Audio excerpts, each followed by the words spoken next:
एक गांव में एक घर है जो आज खंडर में बदल चुका है। उस घर के सभी लोगों पर मारण क्रिया कराई गई और उसके बाद उस घर में कभी कोई नहीं रह पाया। आज मैं आपको एक बहुत ही भयानक कहानी सुनाने वाली हूँ, जो कहानी है गंगाराम दाई की।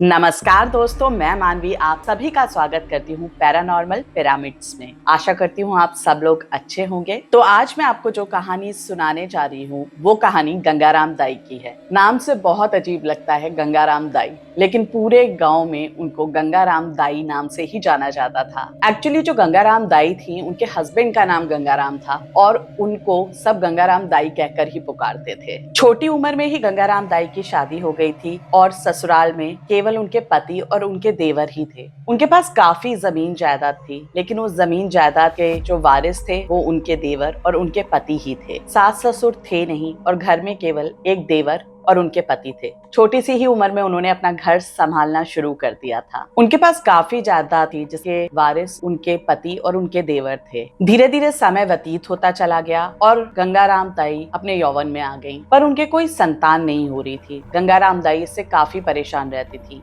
वक्त ऐसे ही गुजरता जा रहा था। अब गांव में लोग उन्हें ताने मारने लगे थे। उन्होंने वैद्य हकीम सबको दिखाया पर उसका कोई परिणाम नहीं निकला। गंगाराम दाई के जो हस्बैंड थे वो काफी समझदार थे, तो वो गंगाराम दाई को लेके शहर गए। शहर में उन्होंने अपना सारा चेकअप करवाया। दोनों के ही रिपोर्ट्स नॉर्मल थे, फिर भी पता नहीं उनको कंसीव करने में ज्यादा प्रॉब्लम हो रही थी। क्यों हो रही थी इसकी कोई वजह सामने नहीं आई। डॉक्टर्स ने कहा कि तुम लोग प्रयत्न करते रहो, हो सकता है कि जल्दी ही तुम्हें संतान हो। रिपोर्ट्स लेके ये लोग वापस गाँव आ गए। समय गुजरता गया, लेकिन गंगाराम दाई की कोई भी संतान नहीं हुई। अब उनका देवर भी बड़ा हो चुका था और गंगाराम दाई की उम्र करीब करीब 32-33 साल हो चुकी थी। संतान का सुख तो नहीं मिला, लेकिन उन्होंने सोचा कि चलो अब देवर की शादी कर दी जाए। रिश्ता दूसरे गांव में गया और गंगाराम दाई की एक प्यारी सी देवरानी जिनका नाम कमलेश था वो घर में आई। गंगाराम दाई के देवर का नाम वीरपाल था और वीरपाल की शादी कोई छोटी उम्र में नहीं हुई थी।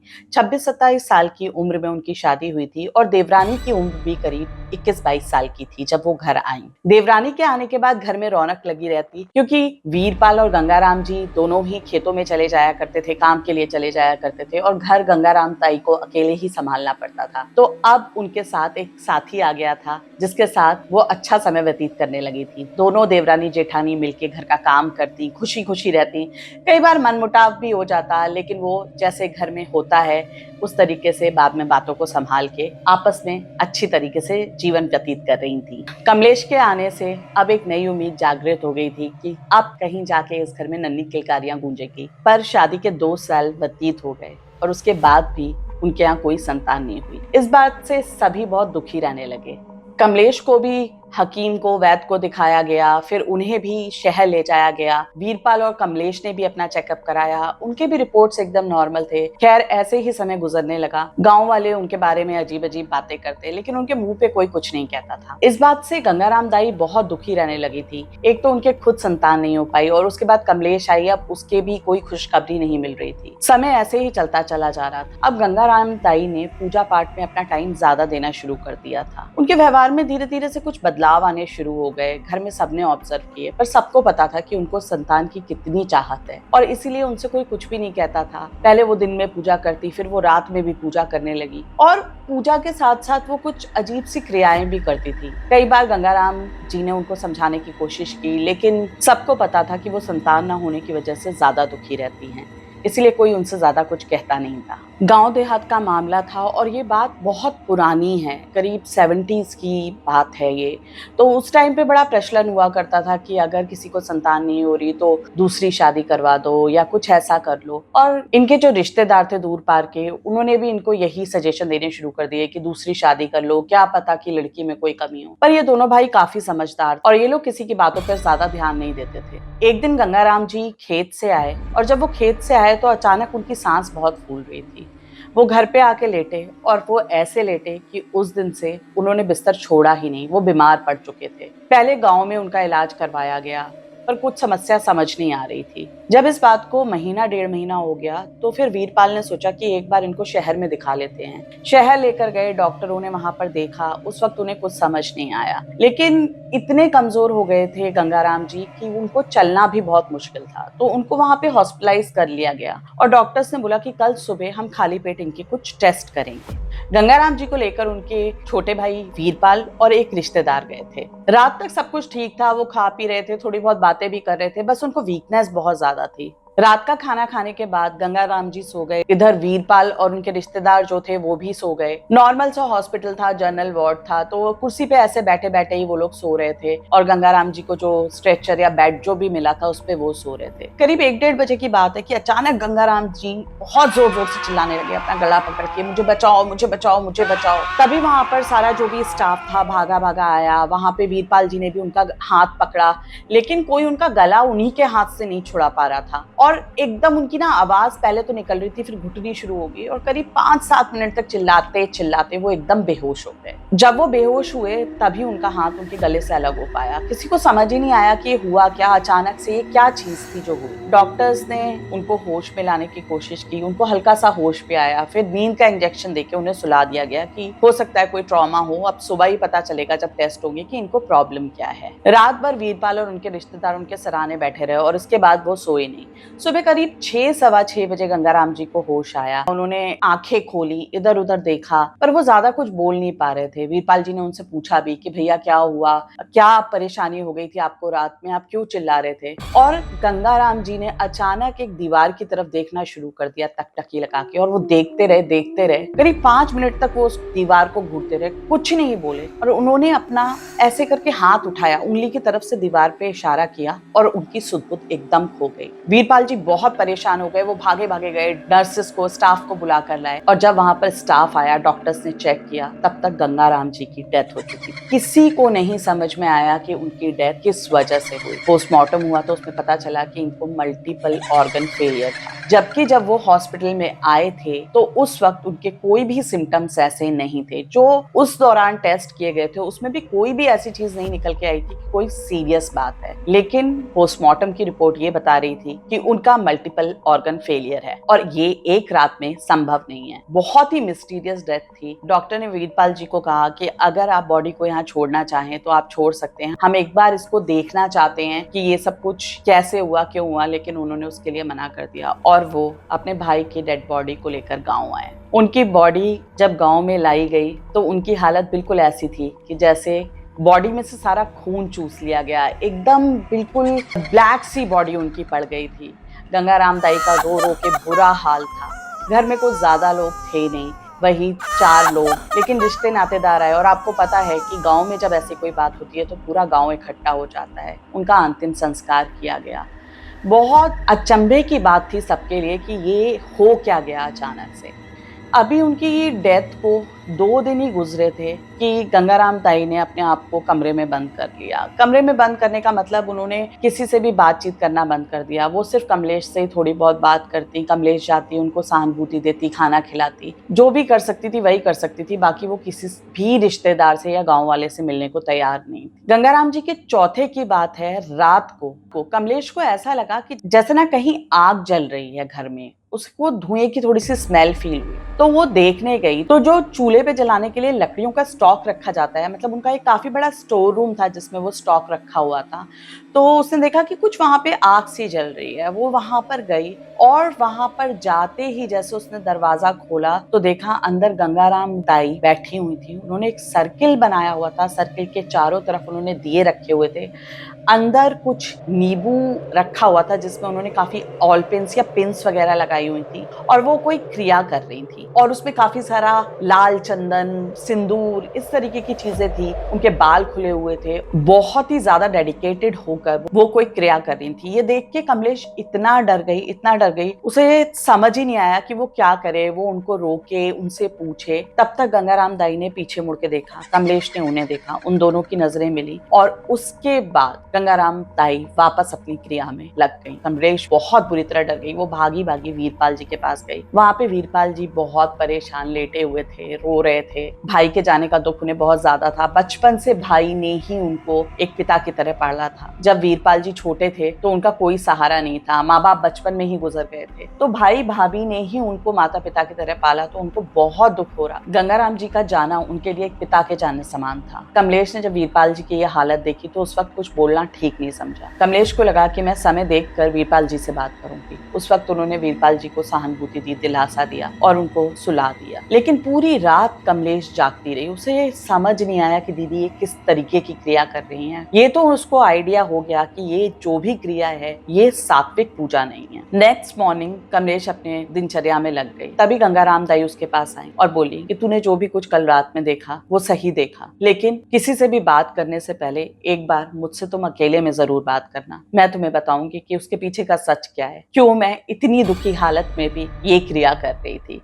गांव के लोगों का आना जाना लगा ही हुआ था। दोपहर में कमलेश थोड़ा सा फ्री हुई तो वो गंगाराम दाई के पास गई, उनसे बात की। तब गंगाराम दाई से उसने पूछा कि दीदी आप ये क्या कर रही हो, मेरी कुछ समझ नहीं आ रहा, पर मुझे ये पता है आप जो भी कर रही हो वो ठीक नहीं है, ये इस तरीके की क्रियाएं ठीक नहीं होती। तब गंगाराम दाई ने उन्हें एक ऐसी बात बताई जिसके बाद कमलेश के मुंह पे भी ताला लग गया। जो गंगाराम जी के फादर थे वो 3 भाई थे। एक गंगाराम जी से बड़े थे, गंगाराम जी बीच के थे और फिर उनसे एक छोटे वाले भाई थे। छोटे वाले भाई ने उस वक्त पे जो उनकी वाइफ है उनके साथ लव मैरिज की थी उन्हें भगा के, और वो 30 के दौर में एक बहुत बड़ी बात होती थी कि किसी की लड़की भगा लाया और उससे तुमने शादी कर ली, तो पूरी फैमिली ने उनको डिसोन कर दिया था। उनका कोई नाते रिश्तेदार नहीं था, मतलब कोई भी बंदा उनके साथ रिश्ता नहीं रखता था। दूर पार के रिश्तेदार भी उनके साथ कोई रिश्ता नहीं रखते थे और उनको एक बहुत ही छोटा सा टुकड़ा जमीन का दिया गया था खेती बाड़ी करने के लिए, जिससे वो अपनी गुजर बसर करते थे। गंगाराम दाई ने कमलेश को बताया कि जो चाची हैं, जो उनकी चाची सास है, उनको वो चाची बोलती थी, तो उन्होंने हमारे घर पे ये कोख बनवा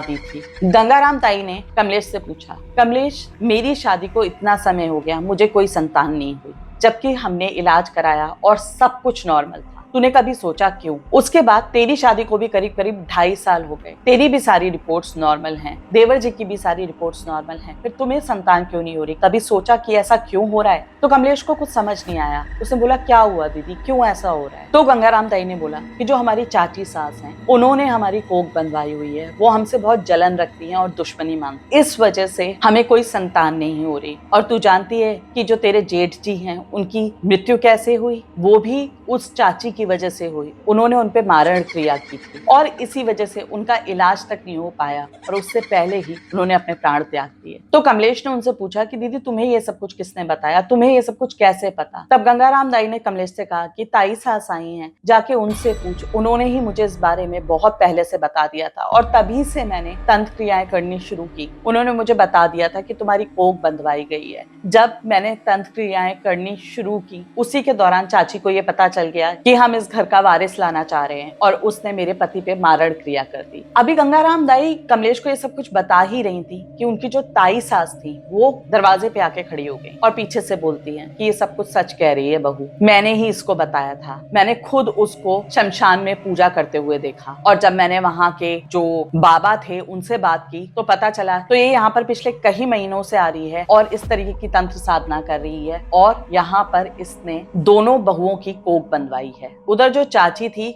वो वाकई में बहुत खुशी खुशी सारे गांव वालों के पास जाके एक ही बात कर रही थी कि देखा किसी का हक छीन लो तो उसको फलता नहीं है, तभी गंगाराम मर गया, इनके घर में सब ऐसे ही मर जाएंगे, इन्होंने हमारा हक छीना है, ये कभी भी पनप नहीं पाएंगे। इस तरीके की बातें वो लेडी सच में उस गाँव में करती हुई घूम रही थी और गांव वालों से भी इस बात का पता बाद में कमलेश को चला। कमलेश को लगा कि उनकी जेठानी और ताई सास जो बोल रही हैं वो सही है और इसी वजह से उनके भी कोई संतान नहीं हो पा रही। इसके बाद कभी भी कमलेश ने उनको नहीं रोका किसी भी पूजा या क्रिया करने से। इनफैक्ट जब भी वो रात में किसी भी तरीके की कोई भी क्रिया करती, अगर वीरपाल को कोई प्रॉब्लम होती या वो कुछ कहते भी तो कमलेश उनको ये कह के चुप करा देती कि दीदी बहुत परेशान है, अगर वो अपना पूजा पाठ में मन लगा रही हैं तो तुम उनसे कुछ कहो मत। और ये चीजें ऐसे ही चलती रही। गंगाराम ताई ने कमलेश को ये भी बताया कि मैं इतनी दुखी अवस्था में भी अपने पति के चौथे पर अगर ये क्रिया कर रही हूँ तो इसलिए कर रही हूँ क्योंकि इस क्रिया का करना अनिवार्य है।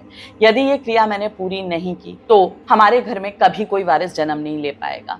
अब ये सारी चीजें इसी तरीके से चलती जा रही थी। करीब 3 महीने बाद की बात है कि कमलेश कुएं से पानी खींच रही थी और एकदम पानी खींचते उसे चक्कर आया। वो बाल्टी छोड़ के वहीं पर कुएं के पास बैठ गई।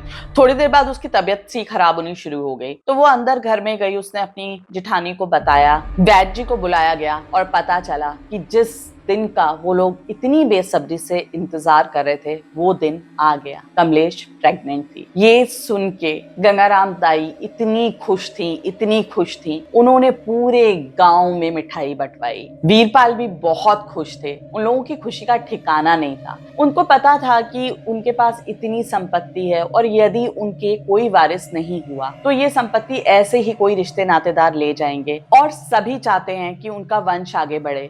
तो सब बहुत खुश थे। ताई सास भी घर पे आई, उन्होंने भी काफी बधाई दी। पर ये बात चाची को सुन के कोई खास इंटरेस्ट नहीं आया, वो खुश नहीं थी। और वो गांव में लोगों से हमेशा एक ही बात करती थी कि किसी का हक मार के कभी कोई खुश नहीं रह सकता। उनको उस चीज का बहुत दुख था कि इतनी प्रॉपर्टी है इन लोगों के पास, लेकिन जो सास ससुर थे उन्होंने डिसोन किया और उनको कुछ भी नहीं मिल पाया। तो मतलब एक जेलसी तो ऑब्वियसली रहती है, तो वो भी उनमें थी। पर वो बिल्कुल भी इस बात से खुश नहीं थी कि उनके घर में इस तरीके की कोई खुशखबरी आई है। गंगाराम ताई ने कमलेश का बिल्कुल बेटी की तरह ख्याल रखना शुरू कर दिया। वो काम में उसका ज्यादा से ज्यादा हाथ बटाती। लेकिन गांव में आपको पता ही है कि प्रेगनेंसी को ऐसे नहीं देखा जाता जैसे हम लोग अभी बिहेव करते हैं। आज भी गांव में फुली प्रेग्नेंट लेडी पूरा काम करती हैं और आप लोग जानते हैं, आप अपनी मेट्स वगैरह को देखिए, इनकी डिलीवरीज भी नॉर्मल होती हैं, जबकि ये 8-8, 9-9 मंथ्स तक आके घर में काम करती हैं। तो गांव में आज भी ये माहौल है। तो उस टाइम पे भी ऐसा ही था और ये कोई मतलब वो वाली चीज नहीं थी कि नहीं काम नहीं करना है, आपको बेड रेस्ट करना है। लेकिन फिर भी गंगाराम ताई उसका बहुत ख्याल रखती थी और वो अपनी पूजा पाठ उसी तरीके से करती रहती थी। प्रेगनेंसी पता चलने के करीब 2-3 हफ्ते बाद कमलेश को एक प्रेजेंस सी फील होने लगी अपने आसपास। उसे ऐसा लगता था वो कहीं भी कुछ भी कर रही हो तो कोई एक और एंटिटी है जो उसको वॉच कर रही है। उसने कई बार ये सोचा कि उसको शायद वहम होगा, लेकिन उसको बहुत ज्यादा डर सा लगने लगा इस चीज को लेकर। और उसके साथ 2-3 इंसिडेंट्स ऐसे हुए जिससे उसे लगा कि ये नॉर्मल नहीं थे। उसने इस बारे में गंगाराम ताई से बात, गंगाराम ताई ने बोला कि तुझे ऐसा लग रहा है, ऐसा कुछ भी नहीं है, तू फिक्र मत कर, मैं हूँ, मैं इतनी पूजा पाठ करती हूँ, तेरे साथ कुछ भी गलत नहीं हो पाएगा। हो सकता है चाची सास ने कुछ गलत करने की कोशिश की हो, पर तू फिक्र मत कर, अब मैं हूँ, अब तेरे साथ कुछ नहीं गलत होगा, इस घर में किसी के साथ भी कुछ गलत नहीं होगा। उसको प्रॉपर आश्वासन दिए और वो वैसे ही ठीक है मान के चली गई कि चलो ठीक है, हो सकता है ऐसा हो। पर कुछ तो ऐसा हो रहा था जो उसे नॉर्मल नहीं लग रहा था। अब धीरे धीरे कुछ इस तरीके के इंसिडेंट्स होने शुरू हो गए, जैसे कमलेश किचन में काम कर रही है, उसने कोई चीज कहीं पर उठा के रखी तो वो चीज वहां से मिसप्लेस हो गई या फिर वो किसी और जगह पे रखी मिली। 1-2 बार कमलेश को लगा कि शायद वही रख के भूल गई हो, लेकिन फिर उसने ये चीज ऑब्जर्व करने लगी और ये बहुत नॉर्मल था। और वो ये सारी बातें बता रही थी गंगाराम दाई, लेकिन गंगाराम दाई इतनी कॉन्फिडेंट थी कि वो उसको बोल रही थी जो हो रहा है तू होने दे, तू चिंता मत। वीरपाल के साथ उसने ये सब कुछ डिस्कस करना जरूरी नहीं समझा, क्योंकि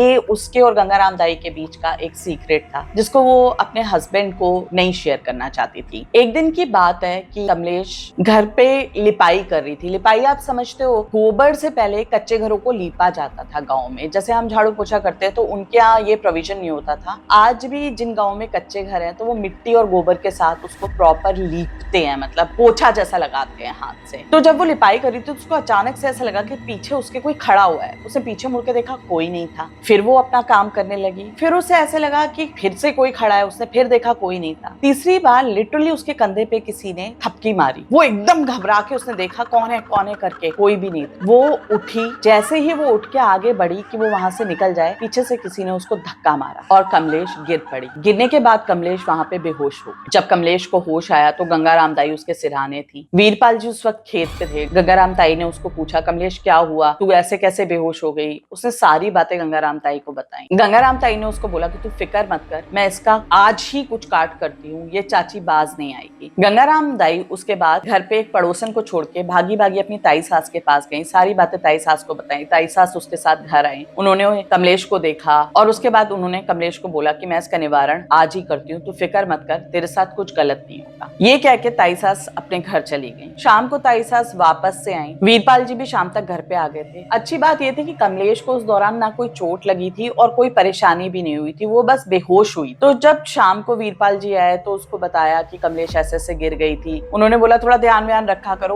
उस टाइम पे ऐसा नहीं होता था कि बंदा घर पे आया है तो वो सीधे अपने कमरे में आएगा, अपनी वाइफ के पास आएगा। एक बहुत ही कंजर्वेटिव एंड बैकवर्ड सा माहौल होता था। अगर हस्बैंड वाइफ एक दूसरे से बात करें तो वो बात भी इस तरीके से होती थी कि लोग कोई भी देखे ना। वो तो फॉर्चुनेटली इनके घर का माहौल कुछ ऐसा था कि इतना इनके यहाँ पर्दा वगैरह नहीं था, क्योंकि सास ससुर भी नहीं थे और अब सिर्फ भाभी ही थी उनकी। तो उन्होंने पूछा, उनको समझाया कि थोड़ा ध्यान व्यान रखा करो और कह के वो बाहर चले गए। ताई सास शाम को घर पर आई, वो घर पे कुछ लड्डू या पेड़ा जैसी कोई चीज लेकर आई। उन्होंने वो कमलेश को खिलाई और एक काला धागा उसके गले में बांधा जिसमें एक ताबीज बंधा हुआ था। कहते ये तेरी रक्षा करेगा, तू उसका ध्यान रखना, अब तेरे साथ कुछ गलत नहीं होगा। ये चाची ही कर रही है और ये चाहती है कि तेरे संतान ना हो और वो किसी भी तरीके से संतान को खत्म करना चाहती है। खैर उसके कुछ दिनों तक कमलेश को सब कुछ नॉर्मल लगने लगा, कोई प्रॉब्लम नहीं थी, सब ठीक था। एक दिन की बात है कि गंगाराम दाई बाजार कुछ लेने के लिए गई हुई थी। उस वक्त घर पे कमलेश अकेली थी, वीरपाल जी भी घर पे नहीं थे। तो वो चूल्हे पे कुछ बनाने जा रही थी तो लकड़ियां खत्म हो गई थी। तो उसने सोचा कि चलो स्टोर रूम से जाके मैं लकड़ियां ले आऊं, जब तक दीदी आएंगी तब तक खाना भी बन जाएगा। वो स्टोर रूम में लकड़ियां लेने गई। पता नहीं उसको ऐसा फील हुआ जैसे कि ना स्टोर रूम में उसको बहुत नेगेटिविटी और बहुत कोल्ड सा फील हुआ। वो लकड़ियां उठा रही थी, उसको ऐसा फील हुआ कि नहीं यहाँ पर कोई ना कोई है जो उसको फिर से वॉच कर रहा है। वो सेम फीलिंग जो उसको पहले होती। उसने जल्दी जल्दी लकड़ियां उठाना शुरू किया और वो लकड़ियां लेके आ ही रही थी कि स्टोर रूम का दरवाजा अचानक से बंद हो। कमलेश घबरा गई, वो जोर जोर से चिल्लाने लगी। वो स्टोर रूम्स नहीं थे, मतलब आप समझते हो गांव में हर चीज बहुत मतलब खुले एरिया में एक रूम है, एक बड़ा सा रूम है, उसका दरवाजा है। एक कई जगहों पे खिड़कियां भी नहीं होती जिसपे आपको लकड़ियां वगैरह रखते हो, आप जो चीज स्टोर करते हो वो, तो हम उसको स्टोर रूम ही बोलेंगे। तो दरवाजा जब बंद हो गया तो अंदर से बिल्कुल ब्लैक, एक खिड़की भी नहीं थी वहां पे, क्योंकि लकड़ियां रखी जाती थी बारिश वारिश से बचाने के लिए। और वो इतना जोर जोर से चिल्ला रही थी कि मुझे कोई बाहर निकालो, दरवाजा बंद हो गया है, बाहर निकालो। लेकिन किसी तक उसकी आवाज नहीं जा रही थी। उनका घर भी बहुत बड़ा था, एक बहुत बड़ा एरिया था उनके घर का। तो स्टोर रूम एकदम नीचे की तरफ जाके था और चिल्लाए जा रही है, वो चिल्लाए जा रही है, कोई नहीं सुन रहा, कुछ नहीं सुन रहा। और चिल्लाते चिल्लाते कमलेश बेहोश हो गई। वहां गंगाराम दाई बाजार से घर आ चुकी थी। उन्होंने कमलेश को ढूंढना शुरू किया। उन्हें लगा कमलेश कहाँ चली गई, इस हालत में वो कहीं जा भी नहीं सकती। पूरे घर में देखा, घर बड़ा था, सारी जगह देखा है, उनको कहीं पे भी कमलेश नहीं मिली। उनको समझ ही नहीं आ रहा था कि क्या हुआ। फिर वो किचन में देखने गई। सबसे पहले उन्होंने किचन में ही देखा था, लेकिन वो फिर से अपनी किचन में देखने गई कि गई तो गई कहाँ कमलेश। बाहर भी पूछ लिया, कहीं किसी ने कमलेश को नहीं देखा था। तो वो किचन में जब गई, उन्होंने देखा कि ना खाने का सामान जैसे पतीली वगैरह रखी हुई है। तो उनको लगा कि ये लगता है लकड़ियां ना लेने गई हो स्टोर में। तो वो गई स्टोर की तरफ। उन्होंने देखा स्टोर का दरवाजा बाहर से किसी ने कुंडी मार रखी थी। तो पहले वो मतलब जाने लगी कि ये तो बाहर से बंदे, कमलेश अंदर नहीं गई होगी। फिर भी उन्होंने कहा मैं एक बार चेक कर लेती हूँ। जैसे ही उन्होंने दरवाजा खोला तो दरवाजा खुल नहीं रहा था अंदर से। ऐसे नहीं होता कि आप दरवाजा अंदर की तरफ खुल रहा है और वहीं पे ही अगर कुछ रास्ता रोक दिया जाए तो आप उसे खोल नहीं पाओगे। तो उन्होंने थोड़ा सा और पुश किया तो उनको मतलब इतनी छोटी सी जगह से दिखा कि वहां कोई पड़ा हुआ है। वो एकदम समझ गई कि ये कमलेश, और उनको समझ नहीं आया कि ये हुआ क्या। उन्होंने जैसे तैसे करके थोड़ा सा उसे खिसका खिसकू के दरवाजा खोला तो देखा वहां कमलेश एकदम बेहोश पड़ी हुई थी। उन्होंने पानी वानी डाल के कमलेश को छींटे देके उठाया। कमलेश उठते ही चिल्लाना शुरू हो गई, बचाओ बचाओ दीदी, मुझे बचाओ। तो उन्होंने पूछा क्या हुआ बेटा, क्या हुआ, तो क्यों इतना चिल्ला रही है, तू कैसे बेहोश हो गई, और दरवाजा बाहर से तुझे किसने बंद कर दिया था, बाहर से कैसे बंद था। तो कमलेश ने बताया मैं ऐसे ऐसे लकड़ियां लेने आई थी और मैं लकड़ियां ले रही थी तो मुझे उस दिन की तरह ही फील हुआ और किसी ने बाहर से मेरा दरवाजा बंद कर दिया। मैं चिल्लाती रही पर किसी ने भी दरवाजा नहीं खोला। तो गंगाराम दाई बोलती हैं कि हो सकता है किसी बच्चे की शरारत हो, क्योंकि घर भी खुला पड़ा हुआ था। पर उनको पता था ऐसा कोई करेगा नहीं। इस बात से अब कमलेश और गंगाराम दाई दोनों ही बहुत घबरा गई। तो शाम को जब वीरपाल जी घर आए तो गंगाराम दाई ने उनके साथ बात की। उन्होंने बोला कि देखो बेटा, हमारे घर में बड़े दिनों बाद खुशियां आ रही हैं और लोगों की निगाह अच्छी नहीं है। तो वीरपाल जी ने उनसे पूछा कि क्या हुआ भाभी, आप ऐसी क्यों बात कर रही हो? तो उन्होंने सारा किस्सा बताया कि ऐसा ऐसा हुआ है और मुझे कुछ ठीक नहीं लग रहा, तो तू कमलेश को कुछ समय के लिए उसके मायके छोड़ा, उसकी तबीयत भी ठीक नहीं है, एक आधा 2 महीने वहां पर रहेगी, उसका मन ठीक हो जाएगा, फिर जाके उसको ले आना। तो वीरपाल जी पहले तो मना करने लगे कि तुम कैसे घर संभालोगी, सारा काम करोगी। तो उन्होंने समझाया कि देख हमारे घर में बड़ी मुश्किल से खुशियां आई हैं और उसको कन्विंस किया। तो उन्होंने कहा ठीक है। नेक्स्ट डे वो जाके कमलेश को के जो मायके था वहां पे छोड़ के आ गए। इधर आप गंगाराम दाई घर का काम देखती, वीरपाल दोपहर में खेत चले जाते, फिर वही शाम को आते, ये सब कुछ चल रहा था। इस बात को करीब 8-10 दिन बीते होंगे। एक दिन भागे भागे उनके घर पे गांव वाले आए और उन्होंने गंगाराम दाई को बताया कि वीरपाल का घर आते वक्त एक्सीडेंट हो गया है ट्रैक्टर से और उसको अभी शहर के अस्पताल ले जाया गया है। पता नहीं वो बचा भी होगा या नहीं, कुछ नहीं कह सकते, उसके काफी चोट है। सुन के गंगाराम दाई बहुत जोर जोर से रोने लगी, भागी भागी अपनी ताई सास के पास गई। वहां पे उनके घर वाले, ताई सास सब शहर जाने के लिए निकल ही पड़े थे कि तभी उन्होंने देखा कि एक गाड़ी वापस आ रही है और कुछ गांव वालों ने उनको वहीं पे रोका। गाड़ी में वीरपाल की लाश, हॉस्पिटल ले जाने से पहले ही वीरपाल ने दम तोड़ दिया। और इससे बड़े दुख की बात और क्या हो सकती थी कि एक घर में 2 भाई ही बचे थे और उन दोनों भाइयों की मृत्यु हो चुकी थी। गंगाराम दाई पे दुख का पहाड़ टूट पड़ा। उन्हें समझ नहीं आ रहा था कि वो कमलेश को किस तरीके से खबर करें कि अब उसका पति नहीं रहा, और वो भी ऐसी हालत में जब वो प्रेग्नेंट है। उन्होंने अपने आप को संभाला क्योंकि अब घर में सिर्फ वही बची थी और सबसे बड़ी भी वही थी, तो सारी चीजें उन्हें ही करनी थी। उन्होंने कमलेश के घर तार भिजवाया और तार भिजवाने के बाद कमलेश के घर से 2 महीने तक कोई नहीं आया। ना कमलेश के घर से कोई, और ना कमलेश के घर से किसी भी तरीके की कोई खबर। ये सबके लिए बहुत हैरान कर देने वाली बात थी। क्या लगता है आपको, ये सब कुछ किसने किया होगा? क्या ये सब कुछ कमलेश कर रही है? क्या ये सब कुछ गंगाराम दाई कर रही हैं? क्या ये सब कुछ उनकी चाची सास कर रही हैं? या कहीं ताई सास तो इस चीज के लिए रिस्पॉन्सिबल नहीं है? तो चलिए बताती हूँ आपको कि कौन है इस चीज के लिए रिस्पॉन्सिबल।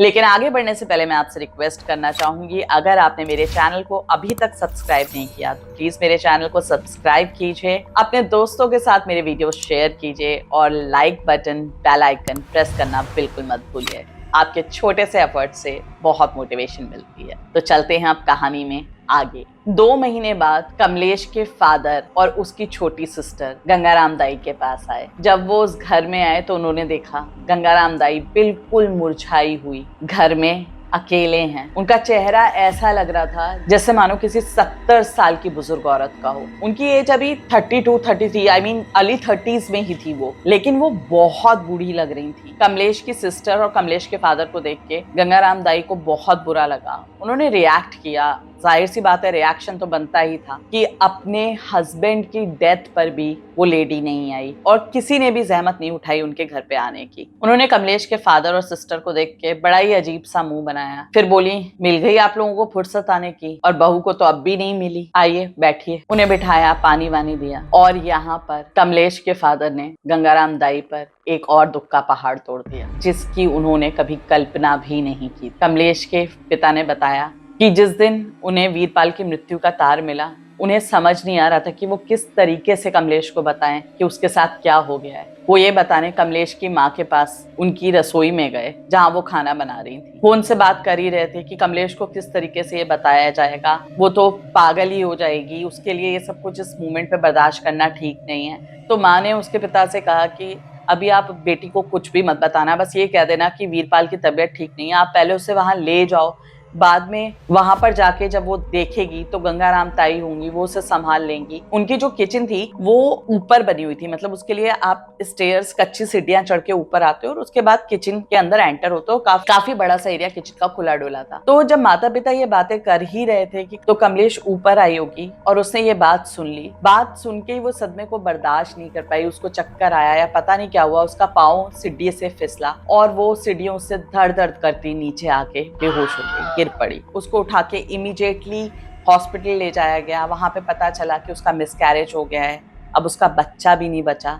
ये जानने के बाद कमलेश की मानसिक स्थिति पूरी तरह बिगड़ चुकी थी। पति के जाने का और बच्चे के जाने का दुख कमलेश बर्दाश्त नहीं कर पाई। हॉस्पिटल से डिस्चार्ज होने में उसे करीब 1.25 महीना लग गया। वो घर आई, किसी से कोई बात नहीं करती, उसे बिल्कुल चुप्पी साध ली थी। और एक सुबह कमलेश की लाश कुएं में तैरती हुई मिली। कोई वजह नहीं थी कमलेश के कुएं तक जाने की। सबको यही लगा कि शायद कमलेश ने खुद को, आप समझ सकते हैं। और इसी वजह से गंगाराम ताई के पास उनके दुख में कोई नहीं आ पाया और वो लोग उन्हें और दुखी नहीं करना चाहते थे, इसीलिए किसी ने उन तक ये खबर भी नहीं पहुंचाई। कमलेश के पिता ने कहा, बड़ी हिम्मत जुटा के हम आपके पास आ पाए हैं ताकि हम आपको बता सकें। और इतना बोल के थोड़ी बहुत देर बैठ के गंगाराम ताई को सांत्वना दे के हाथ जोड़ के वो वहां से चले गए। इससे ज्यादा वो कर भी क्या सकते थे। अब इस घर में गंगाराम दाई बिल्कुल अकेली बची थी। उनके इतने सारे खेत खलियान सब कुछ थे, पर कोई उसे संभालने वाला नहीं था। गंगाराम दाई से जितना होता वो खुद करती, अपनी खेती बटाई पे उठवाई, जो कर पा रही थी कर रही थी, और अकेले ही घर में रहती। कई बार ऐसा होता कि वो घर के बाहर अकेले चबूतरे पे बैठी रहती, गांव वालों से ज्यादा बातचीत नहीं करती थी। सफेद साड़ी, अजीब सी शक्ल, और जैसे धीरे धीरे गंगाराम दाई सूखती जा रही। एक दिन की बात है कि रात में गंगाराम दाई चिल्लाती हुई घर से बाहर भागी आई, बचाओ मुझे बचाओ, वो मुझे मार डालेंगे, बचाओ बचाओ। तभी सारे पड़ोसी जो भी थे उनके घर से बाहर निकले। पूछा उन्होंने, कौन है, क्या है?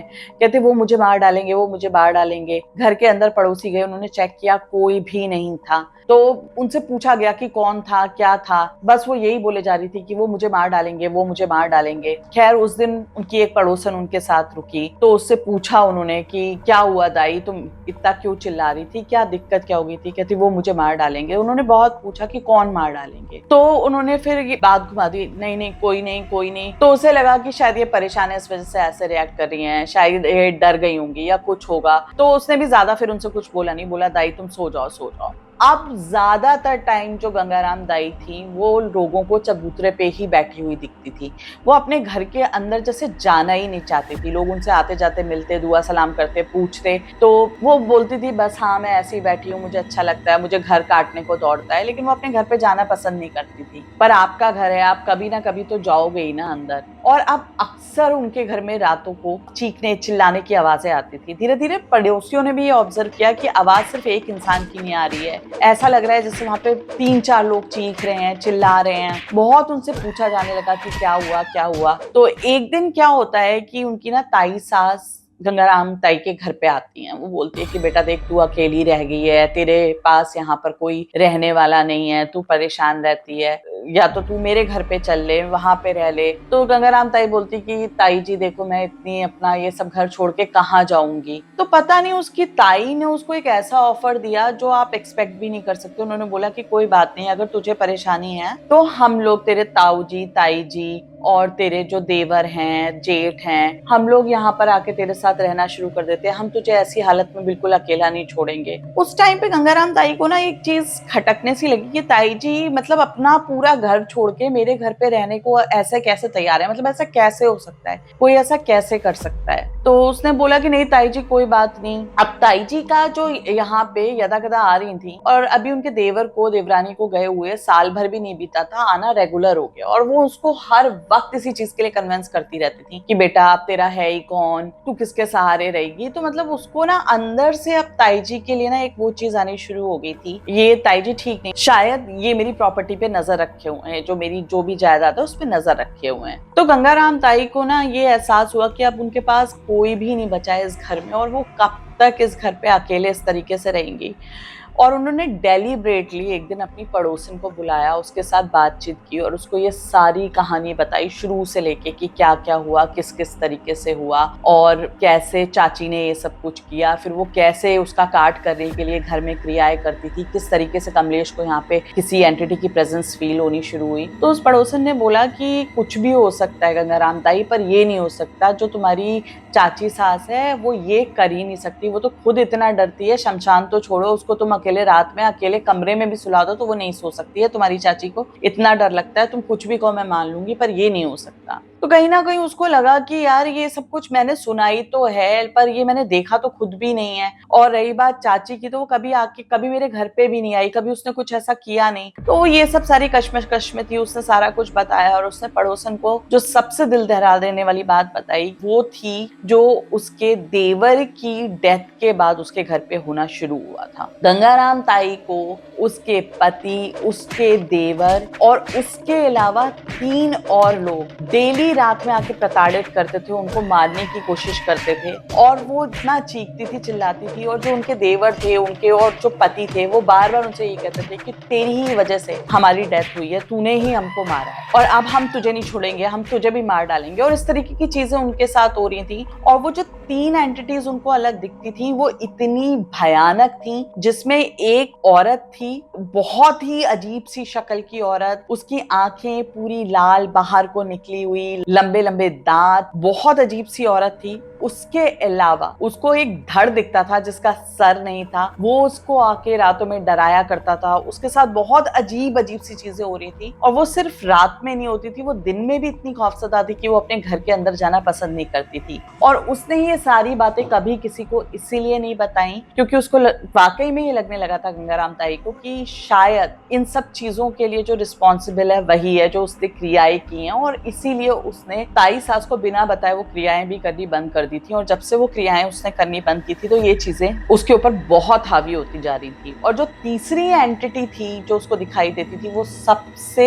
ज्यादा खतरनाक थी। करीब 9-10 फीट का एक आदमी था जिसकी आंखें, मतलब आंखें, और जो बिल्कुल पेल फेस था उसका, जिसकी ना आंखें थी ना मुंह था, कुछ था ही नहीं। और कितनी बार ऐसा हुआ है कि उससे रात में बाल से पकड़ के गंगाराम ताई को लटका दिया है। तो मतलब वो उसको प्रॉपर टॉर्चर कर रही थी। उनको ये समझ नहीं आ रहा था कि ये जो एंटिटीज हैं वो उसको किस लिए टॉर्चर कर रही हैं। इसलिए टॉर्चर कर रही हैं कि उसने वो क्रियाएं करनी बंद कर दी हैं, या क्या इसके पीछे रीजन है। लेकिन वो तो ऑलरेडी इतनी दुखी थी जिसलिए वो ये सारी चीजें कर रही थी। अब तो कोई रीजन ही नहीं बचा था, उसके घर में एक एक बंदा खत्म हो गया था। तो पड़ोसिन ने उसको समझाया कि देखो अब तुम अकेली रह गई हो, तुम अपनी ताई सास को यहाँ पर आने दो, कम से कम तुम्हारा अकेलापन तो दूर हो जाएगा। इस तरीके से तुम कैसे रहोगी, और वो ही तुम्हें कोई रास्ता दिखाएंगी। पहले भी उन्होंने रास्ता दिखाया था। गंगाराम ताई को भी लगता है कि चलो ठीक है, कम से कम घर में 4 लोग होंगे। उसने अपनी ताई सास को बोला कि ठीक है, आप लोग यहाँ मेरे साथ आके रहने लगो, मैं चाहती हूँ कि आप लोग यहाँ रहो। और ताई उसी शाम अपना पूरा घर कुनवा समेट के, जिसमें वो थी, उनके हस्बैंड थे,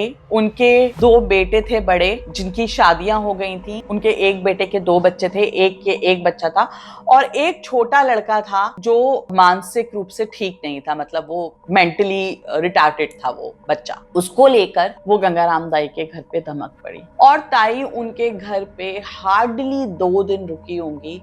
तीसरे दिन गंगाराम दाई की भी डेथ हो गई। सबको यही लगा कि गंगाराम दाई वैसे ही इतनी कमजोर होती चली जा रही थी, हो सकता है कि वो अपने परिवार के जाने का दुख ना झेल पाई हो, और ये तो एक दिन होना ही था, उनकी हालत से ही पता चल रहा था। मैं आपको बीच में एक चीज और बताना भूल गई। उस एंटिटी के बारे में आपको बता रही थी जो बहुत टॉल थी और वो उनको बाल से उठा लेती थी। गंगाराम ताई ने अपनी पड़ोसन को ये भी बताया था कि उसको ऐसा फील होता है कि जैसे ना वो उसका ब्लड सक कर रही हो। और जब उनकी डेथ हुई थी, उनका कोई जायदाद का वारिस तो था नहीं, तो कई लोगों का शक ये था कि कहीं ये लोग आए हैं, इन्होंने ऐसा ना करवा दिया हो। तो ताई जी ने स्पेशली उनका ना पोस्टमार्टम वगैरह पुलिस में पूरा वो करवाया था कि भाई अब इनकी डेथ हो गई है, क्योंकि वो लोग उस घर पे रह रहे थे तो जाहिर सी बात है। और वैसे भी एक रिलेटिव वही बचे हुए थे उनके, तो उनकी जो भी प्रॉपर्टी थी वो उनके ही हिस्से में आनी थी। तो जब उनसे वो पूरा पंजीकरण वगैरह करवाया गया और जब पोस्टमार्टम हुआ तो उसमें रिपोर्ट में ये आया गंगाराम ताई के शरीर में एक बूंद खून नहीं था, और उनके शरीर पे कोई ऐसा मार्क नहीं था कि जहां से वो खून निकाला जा सके, या कैसे हुआ किसी को कुछ नहीं समझ आया। बहुत टाइम तक इंक्वायरी भी चलती रही क्योंकि प्रॉपर्टी इतनी थी और वो ताई जी वगैरह के कब्जे में जानी थी, कुछ उसका नतीजा निकल के नहीं आया। और फाइनली सारी उनकी जितनी प्रॉपर्टी थी उन लोगों की,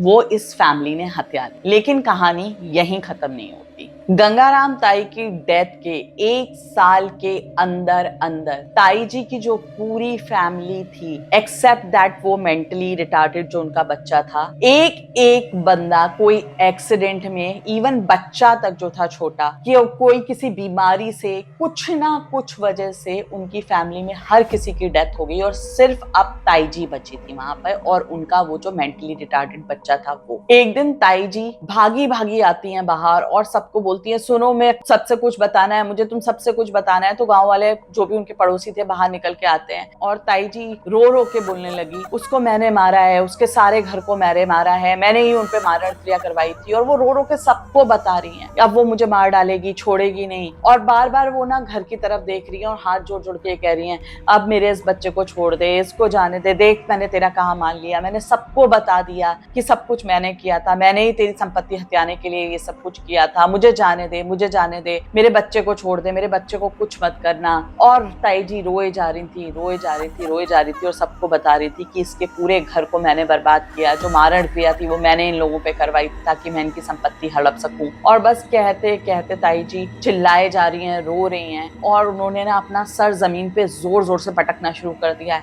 हाँ मुझे मेरी सजा मिलनी चाहिए, मुझे मर जाना चाहिए, तू मेरे बच्चे को छोड़ दे, मेरे बच्चे को छोड़ दे। और वो बच्चा कहीं दिख नहीं रहा है, जो मेंटली रिटार्डेड बच्चा है वो कहीं नहीं दिख रहा। और ताई जी ने सर पटक पटक के अपनी जान दे दी वहीं पर। उनको ऐसा लग रहा था वो सर पटक रही थी तो जैसे ना कोई और भी उस पर प्रेशर मार रहा है। जैसे आप अपना सर कितनी जोर से पटक सकते हो, आप कितनी जोर से दीवार पे मार सकते हो, लेकिन जब वो अपना हेड ऊपर लेके आती थी और नीचे लेकर जाती थी तो ऐसा लगता था जैसे उनके बाल कोई और पीछे से खींच के और बहुत बुरी तरीके से पुश कर रहा है उनको। एंड फाइनली उनकी वहीं पर डेथ हो गई। लोग बहुत शॉक्ड में थे ये हो क्या रहा है, सब के बीच में उनकी डेथ हुई है। गांव वालों का ऐसा मानना है कि ये जो ताई थी ये ही इन सारी चीजों के पीछे थी। और जो गंगाराम ताई ने अपनी नेबर को बताया था जो सारी कहानी, तो उससे उन लोगों ने यही कंक्लूजन ड्रॉ किया कि ये बेसिकली ताई इनको मिसगाइड करती चली आ रही थी। हो सकता है कि उन लोगों को फिजिकल ही कोई इशू हो जो वो कंसीव नहीं कर पा रहे थे या कुछ भी था, इस चीज का ताई ने प्रॉपर फायदा उठाया और इस तरीके से उनके घर पे टोने टोटके करवा के धीरे धीरे करके उनका पूरा खानदान खत्म कर दिया। जो इतनी सारी उनकी प्रॉपर्टी थी उसके बाद वो रिश्तेदारों में जो भी उनके दूर पार के थे उन्होंने बेच दी। लेकिन जो वो घर था उसको बेचने की कोशिश की गई। पहली बात तो कोई भी खरीदार नहीं आया और जिस किसी ने भी उस घर में रहने की कोशिश की सबने यही फील किया कि वहां पे बहुत नेगेटिविटी है, बहुत नेगेटिव प्रेजेंस है। कोई भी उस घर में 2 रातों से ज्यादा गुजार नहीं पाया। कितनी बार उनके पड़ोसियों ने ऐसा देखा जैसे उनको ना रात में लोग छतों पे सोते हैं या अपने वहां पर सोते हैं जो आंगन होता है कि छत पे कोई व्हाइट साड़ी में टहल रहा है। और एक एंटिटी को नहीं, उन्होंने करीब 4-5 एंटिटीज को स्पॉट किया। जैसे गांव में कोई राहगीर जो गंगाराम ताई को नहीं जानता है या बच्चे जो बड़े हो रहे हैं, कितनी बार चबूतरे पे उनके घर के कोई व्हाइट साड़ी पहने लेडी दोपहर तक में बैठी हुई देखी गई। आज तक ये चीज है, वो घर आज भी वैसे का वैसा ही खंडर बना हुआ है और वो घर कभी भी उसका कुछ नहीं हो पाया। आज भी वहां के लोगों का मानना है कि गंगाराम दाई इस घर में रहती हैं। आज भी लोगों का ये मानना है कि वहां पे गंगाराम दाई को भी प्रताड़ित किया जाता है। कितनी बार वहां पे रात में चीखने चिल्लाने की अजीब अजीब सी आवाजें आती हैं।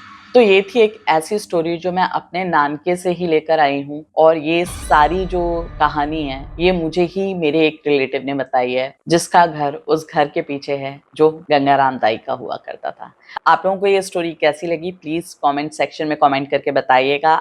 अगर आप लोग भी अपनी स्टोरी मेरे साथ शेयर करना चाहते हैं तो m.rstoriesandexperience@gmail.com पर मेरे साथ शेयर कर सकते हैं। मैं आप लोगों की भी कहानी यहाँ से सुनाऊंगी। आशा करती हूँ आप लोगों को कहानी अच्छी लगी हो। जल्दी मिलते हैं फिर एक नई कहानी के लिए, तब तक के लिए नमस्कार।